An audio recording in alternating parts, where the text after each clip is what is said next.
Satu, ya Pak. Oke? Ya, bismillahirrahmanirrahim. Assalamualaikum warahmatullahi wabarakatuh. Waalaikumsalam. Terima kasih buat teman-teman semuanya yang mau direpotin lagi ya datang ke sini ya. Jadi kalau kemarin ngejar-ngejar kita mau nanya soal mobil kan aku no komen. Tapi kali ini memang aku harus komen dan hari ini alhamdulillah tim lengkap sudah yang akan memperbantukan perihal terpasang mobil yang selama ini simpang siur. Biar suamiku aja yang ngomong ya, aku takutnya salah menyebutkan bagaimana. Monggo, Bapak Arman. Jadi makasih untuk rekan-rekan media yang sudah hadir. Beberapa hari lalu kan saya sempat lihat video, saya dikirim dari teman-teman yang ada pernyataan bahwa Arman dan Della turut serta rangkaian penggelapan segala macam lah. Nah, kata-kata ini yang membuat saya dan istri merasa dirugikan. Karena yang bicarakan seorang purnawirawan jenderal polisi yang artinya bahasa dan kata-katanya mungkin cukup didengar oleh masyarakat. Pas saya cek, terus saya googling juga, akhirnya kebetulan saya punya om yang memang juga purnawirawan jenderal juga, satu angka dengan beliau juga. Saya telepon, saya cerita, om bisa nggak saya minta tolong karena saya dinyatakan gelapan mobil segala macam. Akhirnya saya ketemu sama Om Amhar, sama Om Yuspan juga.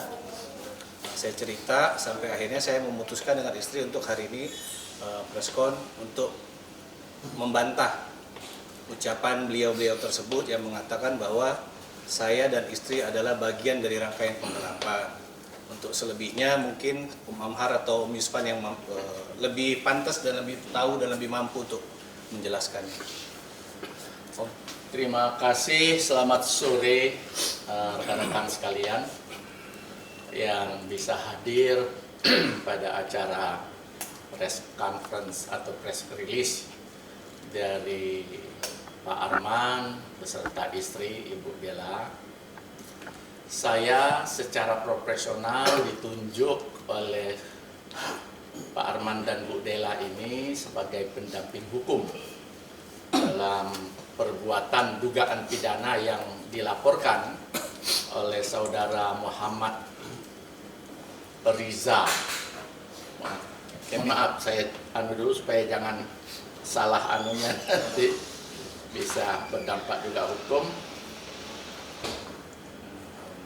Dari saudara Muhammad Sahrul Kamil ZA.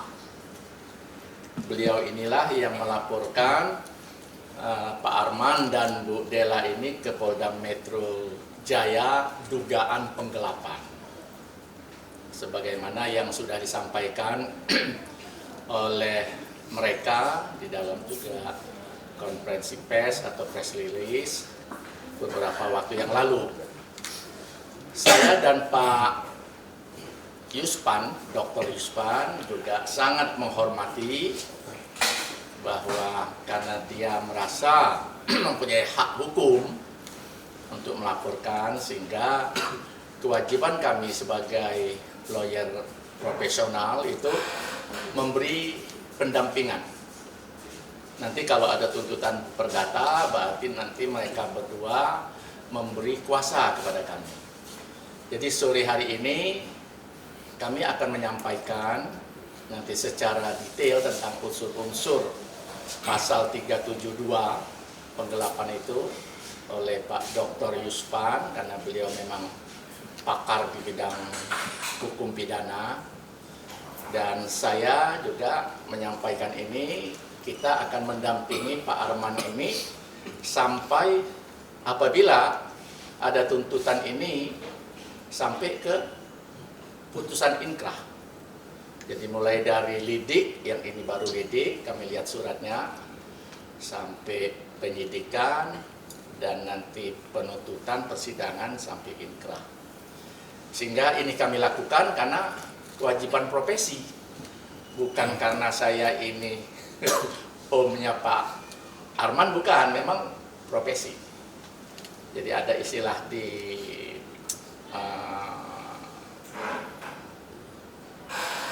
pengacara itu disebut dengan profesium nobilum. Jadi profesi yang dianggap oleh masyarakat dunia ini profesi yang terhormat, ya kami juga harus melakukan itu secara terhormat. Siapapun yang minta bantuan, pendampingan, itu kewajiban, tidak bisa kami tolak. Rekan-rekan sekalian, di dalam masalah hukum ini, memang semua orang bisa berpendapat. Makanya ada adagium mengatakan bahwa 4 orang ahli hukum kalau berbicara, maka nanti yang keluar kesimpulannya itu adalah bisa 5, 6, atau 7. Jadi memang hak mereka untuk melakukan itu. Tapi ini nanti pembuktiannya pada saat di pengadilan. Sehingga kami juga berharap bisa nanti Polda Metro segera melakukan penyelidikan dan menaikkan ini ke penyidikan apabila unsur-unsur yang terpenuhi, sehingga kami juga bisa mengambil langkah-langkah hukum untuk mendampingi klien kami ini. Saya kira itu yang perlu saya sampaikan untuk sore hari ini, dan kami serahkan Pak Dr. Yuspan untuk mungkin berbicara tentang masalah yang dituduhkan oleh Pak Muhammad Riza tadi mengenai tentang penipuan tersebut. Ya, kami persilahkan. Terima kasih, Jenderal. Assalamualaikum warahmatullahi wabarakatuh. Ya, jadi saya melanjutkan tadi sudah disampaikan duduk permasalahan awal oleh Pak Arman, ya klien kami, ya juga Bu Dela.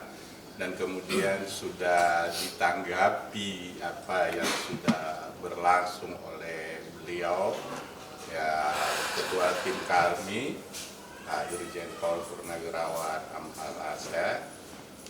Dan saya ingin menambahkan dengan posisi klien kami yang dilaporkan ini diduga sebagai pelaku penggelapan atas peristiwa yang telah disampaikan oleh Pak Arman, yang awalnya ya ada kesepakatan untuk kegiatan umroh dengan yang menyerahkan mobil ini ke Pak Arman, ya kemudian karena itu tidak terlaksana sesuai apa yang dijanjikan, dan secara bijak klien kami meminta uangnya dikembalikan gitu.